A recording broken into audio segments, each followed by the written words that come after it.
আরে রবিউল আউয়াল এলে তোমারি গান গাই, রবিউল আউয়াল গেলে তোমায় ভুলে যায়।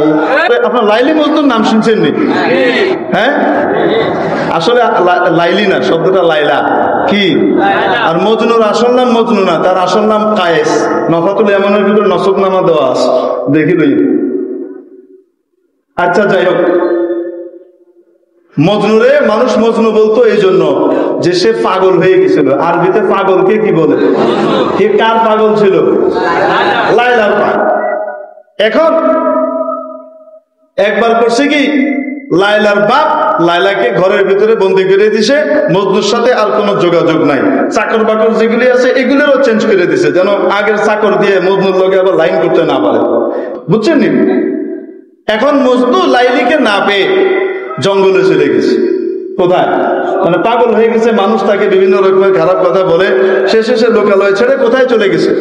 জঙ্গলে গিয়ে বসবাস করে। এখন লায়লার দিলের মহব্বত কি কম না বেশি? কিন্তু আরো বেশি। এখন সে মজনুর জন্য খবর নেয়, নতুন এক চাকরকে সে বাউ কিনে ফেলছে টেয়া পয়সা দিয়ে। বাউ কিনে কইছে, শোনো, আমার মজনুকে তুমি চিনো? কয় না, চিনি না।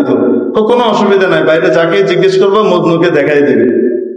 আমার মজনু জঙ্গলে থাকে। কোথায় থাকে? জঙ্গলে থাকে। তুমি প্রত্যেকদিন সকাল 9টায়, একটা উদাহরণ দিচ্ছি, মনে করেন প্রত্যেকদিন সকাল 9টায় তোমাকে আমি এক জামবাটি ভর্তি দুধ দিব, এক গামলা বড় জামবাটি ভর্তি দুধ দিব, ঢেকে দিব। তুমি এই দুধটাকে নিয়ে আমার মজনুকে খাওয়ায় আসবা। কি করে আসবা? মজনুকে খাওয়ায় আসবা। আবার জিজ্ঞাসা, আমি মজনু সাহেবের চিনবো কেমনে? ও হ্যাঁ, তোমার চেনার দরকার নেই, জঙ্গলে থাকে, গিয়ে জিজ্ঞেস করলে মজনুকে পাইবা, দেখলেই বুঝবা, দরকার নেই। ও আচ্ছা, ঠিক আছে। এখন যখন এই দুধের কথাবার্তা হইতেছে চাকরের সাথে, প্রত্যেকদিন কয়টায় যাবে? 9টায় দুধ যাবে জঙ্গলে।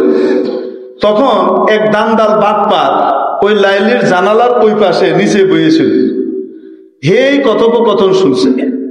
এই কথোপকথন শুনে সে দুইটা জিনিস বাইর করছে। এক, প্রত্যেকদিন 9টায় দুধ যাবে। দুধের টাইম কয়টা? 9টায়। আর যে যাইতেছে সে মজনুকে চিনে না। সে মনে মনে কে, আহ, ফ্রি ফ্রি দুধ খাওয়ার আল্লাহ এক রিজিকের বন্দোবস্ত করে দিলেন। সে করছে কি, এর পরের দিন, বুঝছেন নি, 9:15টার দিকে একটা শিকল লাগাইছে গায়ে, লাল শালু দিয়া এখানে ওইখানে বাঁধছে, মাথার চুলগুলার ভিতরে একটু বালি দিয়া এরকম করে জট পাকাইছে, বুঝছেন নি, এরকম জট টট পাকাইয়া পাগল সাজছে। সাজি এভাবে লাল শালু টালু লাগাইয়া দুই হাতে দুইটা ডান্ডা নিছে। এক ডান্ডার ভিতরে একটা সবুজ পতাকা ত্রিভুজ, আরেকটার ভিতরে লাল পতাকা ত্রিভুজ নিয়া, ওগুলা নিয়ে সে জঙ্গলের ঢুকার যে রাস্তা, ওই রাস্তার ভিতরে একটু ঢুকেই সাইডে সে বসে রয়েছে। ওই যে পতাকার দুইটা গাছ গেড়ে হে বয়ে রয়েছে। কিছুক্ষণ পর পর সে ডাক মারে, লায়লা, লায়লা। কি করে? লায়লাকে ডাক মারে, মানে সে কার পাগল? এখন ওই বেচারা চাকর দুধ লইয়ে ঢুকছে, মনে মনে কয়, হায় রে, জঙ্গলের কোন ভিতরে আছে, বাঘ ভাল্লুক নি খেয়ালে আমারে। ঢুকার পরে দেখে এক লোক ও লায়লা করতেছে, একটু সন্দেহ হয়েছে ইনি কিনা, যে জিজ্ঞেস করছে, ভাইজান আপনি কি মজদুর সাহেবকে চিনেন? কেন? না, একটা ব্যাপার আছে। লায়লা, আমি তো মজদুর। কে মজদুর? ভাইজান মনে মনে শুকর আদায় করে, যাক, বাঘ সিংহের কবলে পড়া লাগলো না, শুরুতেই আছে। ভাইজান, লায়লা আপা আপনার জন্য দুধ পাঠাইছে। তো তাই না? দুধটা নিয়ে কাপা কাপ করে খাইয়া রয়েছে, খাইয়া ওইটা দিয়ে দিচ্ছে, নিয়ে চলে গেছে। বাস যেমনি চলে গেছে, 9:15টার সময় এগুলি সব বার্তা দিয়ে এখন সে আবার খেয়ে গেছে, শহরে ঘুরতেছে, ভালো মানুষের সব কাজ টাজ করতেছে। আবার এর পরের দিন 9:15টায় পাগল সাইজা জটা মোটা নিয়ে বেরিয়ে গেছে, বুঝছেন? এমনি আরো যে লায়লা লায়লা করতেছে। আবার দুধ খায় 9টায়, 9:15টায় শেষ। লায়লার মহব্বত কয়টা টু কয়টা? 9:15 টু 9:15। আর সারাদিন মহব্বতের কোনো খোঁজ খবর নাই, লায়লা মেলা নাই, শেষ। দুধ খেয়ে আসে। বেশ প্রত্যেকদিন যাওয়ার পরে জিজ্ঞেস করে, লায়লা মজনু কি বলছে, আমার কথা কি জিজ্ঞেস করছে? না, শুধু জিজ্ঞেস করে। কয়েকদিন যাওয়ার পরে লায়লার সন্দেহ হয়েছে, মনে হয় কোনো সমস্যা আছে। আরে আমার মজনু তো এই পরিমাণ পাগল, আমি কি করি, কি খাই, কোন সময় কি করি না করি, কোনটা কেমনে করি, এইগুলা জিজ্ঞেস করে মানুষকে পাগল করে ফেলে। আর আমার চাকরকে পাইতেছে আর সে জিজ্ঞেস করতেছে না, ব্যাপারটা কোনো একটা কারবার মনে হয় আছে। কারণ মজনুর অবস্থা ছিল এরকম যে লায়লা যেরকম কাপড় পরতো সে ওই রকম কাপড় পরবে, বুঝছেন? আর ড্রেস চেঞ্জ হয় না মাঝে মাঝে। ওই যে কি জানি পাখি ড্রেস এলো কয়েকদিন, তারপরে কুমির ড্রেস এলো, তারপরে কি আপনার আনারকলি আইলো, তারপরে আরো কি নাম কর না, নাম জানেন কি কিরণ মালা। হ্যাঁ, এই ড্রেস চেঞ্জ হয় না এক এক সময়। লায়লা যা পরে মজনু তাই পরে। আর এই আশ্চর্য ব্যাপার, মানে এত মহব্বত করে। আর লায়লা যেমনে হাঁটে, বুঝছেন না? লায়লা হাঁটে কেমনে? সিধা হাঁটে না কোমর দুলাই আছে? মহিলাদেরকে আল্লাহ এভাবে বানাইছে। তো মজনু লায়লার মতো এরকম করে কোমর দুলাই হাঁটে, মানুষকে পাগল দেখ কি করে। আমার মজনু আমি যা করি তাই সে ফলো করত, আমার ইচ্ছার জন্য সে কোরবান হয়ে যেত। আজকে সে জিজ্ঞেস করে না, ব্যাপারটাকে সন্দেহ হচ্ছে, মনে হয় কোন নকল কিছু ঢুকছে। এর পরের দিন করছে কি বুঝছেন, এরকম বড় একটা ছুরি দুধ দেয়নি, ওই বাটির ভিতরে ঢুকাইয়া ঢাকিয়া দিছে। আর চাকরকে শিখাই দিছে যে বলবা যে লায়লা আপার অত্যন্ত অসুখ, কি খুব কঠিন অসুখ, আপনি এখন ডাক্তার বলে দিছে যে ওনার শরীরে রক্ত প্রতিস্থাপন করা লাগবে, যে রক্ত আছে ওইটা পয়সা গেছে, ওইটা বাদ দিয়ে নতুন তাজা রক্ত দেওয়া লাগবে, আরেকজন মানুষের রক্ত লাগবে। তো লায়লা আপার জীবনের জন্য আপনার কাছ থেকে একটু রক্ত ধার চাইছি, এটা বললাম। এবার ওই 9:15 একটু 9:15 আইসা বইছে, বইয়া কি করছে, দুধ খাওয়ার জন্য দেও নিচে নিয়ে খুলছে, খুইলা দেখে দুধের বদলে এরকম বড় ছুরি দিয়ে লগে লগে এই ঘটনা, ওনার জীবন বাঁচানোর জন্য, ওনার জন্য রক্ত লাগবে, আপনাকে কিছু রক্ত চাইছে আছে। লগে লগে এই নকল মজনু কি কয় শুনবেন নি? বেটা পাগল কোথাকার, তুই যে আগে কবি না। আরে বেটা মজনু দুই রকম, কয় রকম? একটা হলো দুধ খাওয়াই না মজনু, আরেকটা হলো রক্ত দেওয়ার না মজনু। আমি হইলাম দুধ খাওয়াই না মজনু, যখন দুধ আনবি তখন আমার কাছে আন। আর রক্ত দেওয়ার না মজনু জঙ্গলের ভিতরে আছে, যা ওখানে যা, গেছে ভিতরে। এটাও বুঝে নাই চাকর যে লায়লা আসলে কি করতে চায় নাই, রক্ত চাওয়া উদ্দেশ্য না, উদ্দেশ্য এই নকলটাকে ধরা, ঠিক কি ঠিক না, এটা উদ্দেশ্য, ওইটা তো বুঝে নাই। হে করছে কি, ওই আসল মজনু খুঁজতে গিয়ে হে নে কইছে, যাইয়া দেখে এক লোক শুকাইয়া চামড়া একদম হাড্ডির সাথে লেগে গেছে, পড়ে রয়েছে, জান আছে কি নাই এরকম।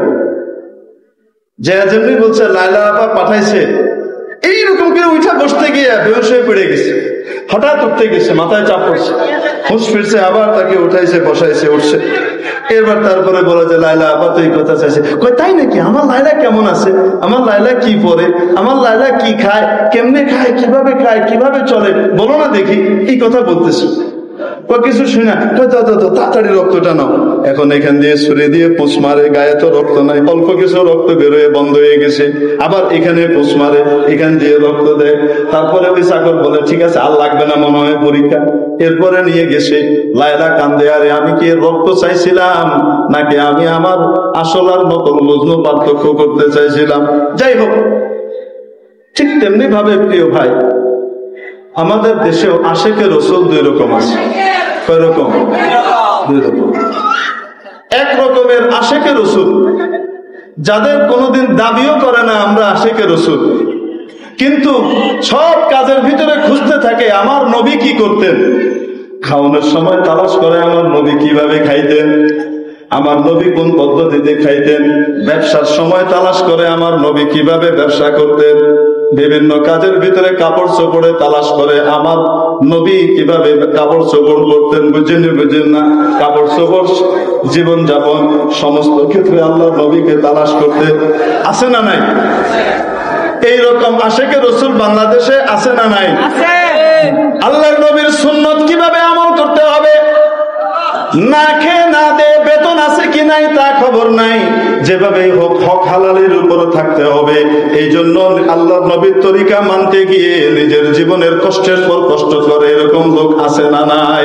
রাসূলের কাপড়টা কেমন ছিল, খাওয়াটা কেমন ছিল, হাঁটাটা কেমন ছিল, খোঁজ খবর নিতে থাকে, ওই অনুযায়ী আমল করে, এরকম আশেকে রসুল আছে না নাই? এরা কি নকল না আসল?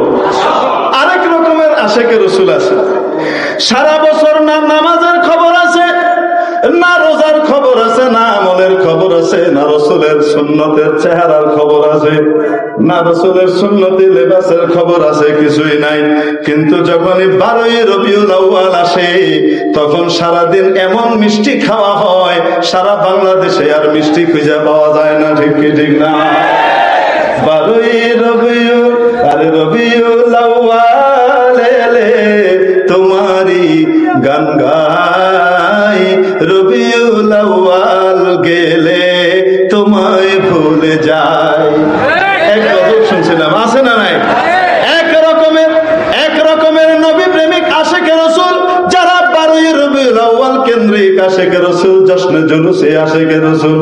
আবু বকর, ওমর, উসমান, আলী, ফাতেমা, হাসান, হুসাইনের জীবনে কোনোদিন নবীর জীবদ্দশায় জশ্নে জুলুস করেছে এরকম একটা প্রমাণও দেখাইতে পারবেন না। ঠিক কিনা? কিন্তু রসুলের তরিকা জিন্দা করার জন্য আল্লাহর নবীর দৈহিত্র হযরত হুসাইন ইবনে আলী রাদিয়াল্লাহু তাআলা আনহু কারবালার ময়দানে নিজের জীবনের সমস্ত রক্তগুলো আর প্রাণটাকে বিসর্জন দিয়েছিলেন। ঠিক কিনা? ঠিক তেমনি ভাবে আশেকে রসুল দুই রকম পাওয়া যায়। এক রকম হলো হালুয়া রুটির আশেকে রসুল, আরেক রকমের আশেকে রসুল হলো রক্ত দেওয়ার আশেকে রসুল। প্রিয় উপস্থিতি, যখন নাকি ব্লগের মধ্যে আল্লাহর নবীকে নিয়ে কটূক্তি করা হয়েছে, বছরের পর বছর পর্যন্ত আল্লাহর নবীর অপমান আর বেইজ্জত করা হয়েছে, প্রকাশ পাওয়ার পরে তখন আল্লাহর নবীর ইজ্জতের জন্য, জান দেওয়ার জন্য, রক্ত দেওয়ার জন্য পশ্চিমেতে আশেকে রসুলকে পাওয়া গেছে। এই রবিউল আউয়ালের আশেকে রসুলকে পাওয়া যায় নাই। নারে তাকবীর, নারে তাকবীর, ইসলামের শত্রুরা। আল্লাহ তাআলা আমাদেরকে খাঁটি আশেকে রসুল হওয়ার তৌফিক দান করুন।